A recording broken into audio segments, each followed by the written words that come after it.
On Continuum today, the story of a girl named Ben from our hometown here in Sircha, Thailand. Ben was attracted by some of the youth outreaches we were doing in town and discovered that Jesus is the only way to real life.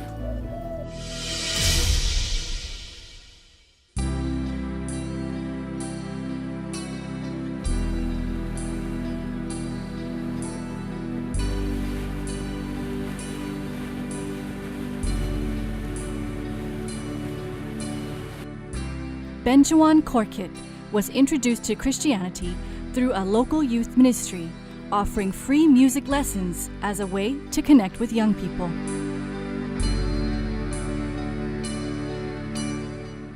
I started going to Extreme because they were teaching music there, and I've always wanted to learn how to play music.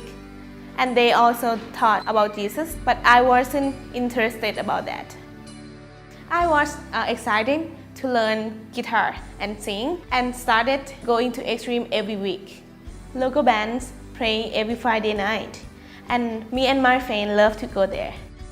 The Extreme leaders also preach from the Bible each week, even though I wasn't there for that, but I getting interested in Jesus. And I added him as the second God after Buddha, because many Thai people do that. Ben and her friends quickly became regulars on Extreme's Friday night outreaches. While music attracted many youth, the preaching of the Word was also drawing people to Christ. Although adhering to two religions didn't concern her for a time, Ben eventually found herself at a crossroads. After a year, Extreme put on a camp, and I went there as a part of worship team. Until that night, I didn't feel guilty at all to worshiping Jesus and Buddha.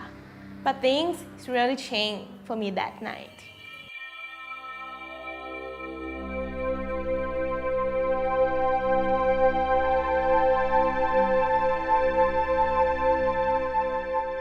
During the first camp service, Extreme leaders offered to pray for anyone who had a need.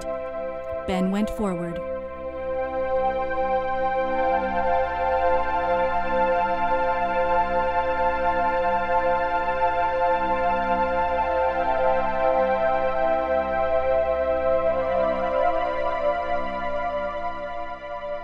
So that time I felt like something wrong with me because I had been walking in two ways for almost a year. One way is Buddhist because I was born in Thailand and all Thai people say they worship Buddha. The other way is Jesus because I heard that from Extreme.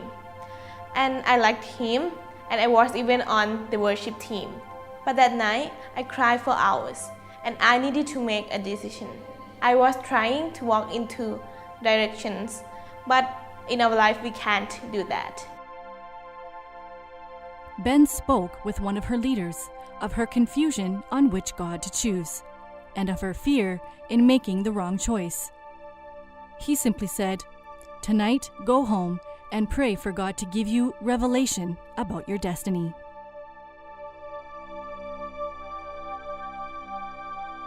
So I went home and started to pray.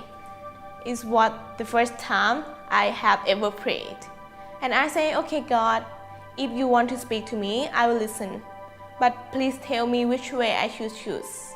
I didn't know how God would speak to me or even He would answer my prayer. But I was so confused. I didn't know what to think. After offering up a simple prayer, Ben fell into an exhausted sleep. She could not have known how powerfully God would answer her. I saw myself in bed without blanket. I felt the cold. Suddenly, I felt someone was in the room with me and he covered me with a blanket. Then I heard many voices saying, "Trust in God and believe in Him." And these voices repeated this over and over. I knew they weren't talking about Buddha, and I knew they were talking about Jesus, to believe in Jesus and trust in Jesus. Ben turned to see who it was in her room. There stood a man dressed in a white robe. His face was shining so brilliantly she couldn't even see it. I wasn't scared. I was so peaceful. I was happy to see him, but I didn't know him. After that, I woke up and I didn't feel like a dream, I feel like completely real. After that, I stopped worshiping Buddha. As Ben grew stronger in faith, she was nearing the end of her senior year in high school. She began weighing her options for what to do next, when one day her principal approached her and offered her a 2-year scholarship to college. I thought a lot about that because my mom wanted me to go to college because it's free. But in my heart, I wanted something more. After this experience, Ben began reading the Bible and attended church faithfully each week to learn more about Jesus. I didn't want to choose wrong, so I just lay everything down and pray and fasted. I really felt Victory Bible College was the next step I needed to take in my life. Ben wrestled between what seemed like the wise choice of taking the scholarship and the growing desire to attend Bible college. Ben's choice to refuse the scholarship and attend VBCI was a shock to many of her friends and family. I've studied for 15 years about the wisdom of the world, but I never learned a lot about God.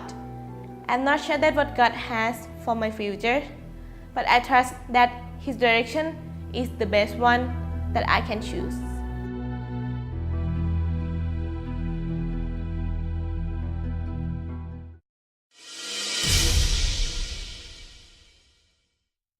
Well, Ben's just been absolutely wonderful around the ministry, serving, applying herself in Bible school, just a real disciple of Christ. And next week, I want you to come back to the same place for more stories from the goodness of God on this side of the continuum.